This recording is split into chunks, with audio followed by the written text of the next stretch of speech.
Hi నమస్కారం, welcome back to I Telugu channel. మీరందరూ బాగున్నారా? ఇక్కడ అమెరికాలో వింటర్ సీజన్ స్టార్ట్ అయిందంటే చాలండి, అందరి మనసుల్లో కొంచెం టెన్షన్ మొదలవుతుంది. ఆ అందమైన మంచు వెనుక దాగి ఉన్న కష్టాలేమిటి, ముఖ్యంగా మన తెలుగు వాళ్ళు ఈ వాతావరణాన్ని ఎలా ఎదుర్కొంటున్నారో ఈరోజు వీడియోలో చూసేద్దాం. అబ్బో, మంచు అంటే చూడటానికి ఎంత ముద్దో, చుట్టూ తెల్లటి దుప్పటి కప్పినట్టు ఫెయిరీ టేల్ లోకంలా ఉంటుంది. కానీ ఈ మంచు తుఫానులా మారితే అప్పుడు మొదలవుతాయి అసలు కష్టాలు. ఈ కష్టాలు కేవలం చలి గురించి మాత్రమే కాదండోయ్, రోజువారీ జీవితం గురించి కూడా. షవలింగ్ కష్టం. మన ఇంటి చుట్టూ ఉన్న నడిచే దారి, అదే సైడ్ వాక్, డ్రైవే పైన పేరుకుపోయిన మంచు తీయడాన్నే స్నో షవలింగ్ అంటారు. మంచు పడడం ఆగాక 24 గంటల్లోపు ఫుట్పాత్ను శుభ్రం చేయకపోతే ఐస్గా మారి తీయడం కష్టమవుతుంది. అలాగే ఆలస్యం చేస్తే సిటీ నుండి జరిమానా కూడా పడుతుందండో. ముఖ్యమైన ఆరోగ్య హెచ్చరిక: చలిలో భారీ మంచు ఎత్తడం గుండెపై ఒత్తిడి పెంచుతుంది. అందుకే గుండె సమస్యలు ఉన్నవారు షవలింగ్ చేయకూడదు, సహాయం తీసుకోవడం సురక్షితం. మంచు రోడ్లపై డ్రైవింగ్ చేయడం చాలా ప్రమాదకరం. రోడ్లు ఐస్ అయ్యి కార్లు జారిపోయే ఛాన్స్ ఉంటుంది. అందుకే స్పీడ్ లిమిట్ పాటించాలి, సడన్గా బ్రేక్ కూడా వేయకూడదు. ఇక మంచు తుఫాన్ల సమయంలో విమానాలు, రైళ్లు ఆలస్యంగా లేదా రద్దయ్యే ఛాన్సెస్ చాలా ఉంటాయి. భారీ మంచు, బలమైన గాలుల వల్ల కరెంటు వైర్లు కూడా తెగిపోతాయి. కరెంట్ లేకపోతే చాలా ఇళ్లలో హీటింగ్ కూడా ఉండదు.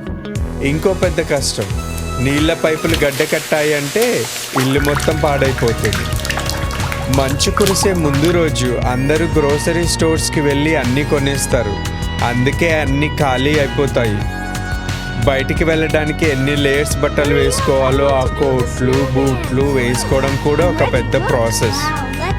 ఏదేమైనా ఈ కష్టాలన్నీ కొన్ని రోజులే.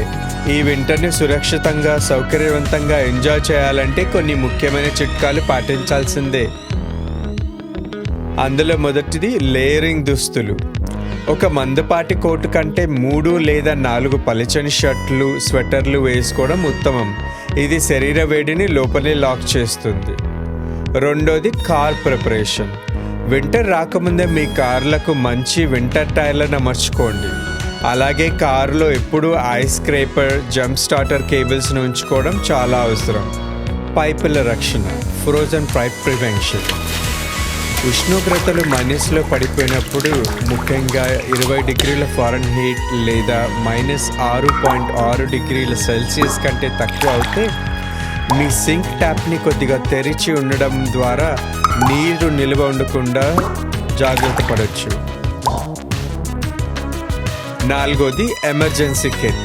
ఇంట్లో కరెంట్ పోయినా, రోడ్లపై ఇరుక్కుపోయినా ఉపయోగపడేలా దుప్పట్లు, వాటర్ బాటిల్స్, బ్యాటరీతో పనిచేసే లైట్లు, కొన్ని రోజులకు సరిపడే ఆహారం ఎప్పుడూ సిద్ధంగా ఉంచుకోవాలి. ఈ చిట్కాలు మీకు చాలా ఉపయోగపడతాయని ఆశిస్తున్నాను. ఈ కష్టాలన్నీ అనుభవించిన మన వాళ్లకు మంచు అనేది ఒక ఛాలెంజ్, కానీ దాన్ని ఎంజాయ్ చేయడం కూడా తెలుసు.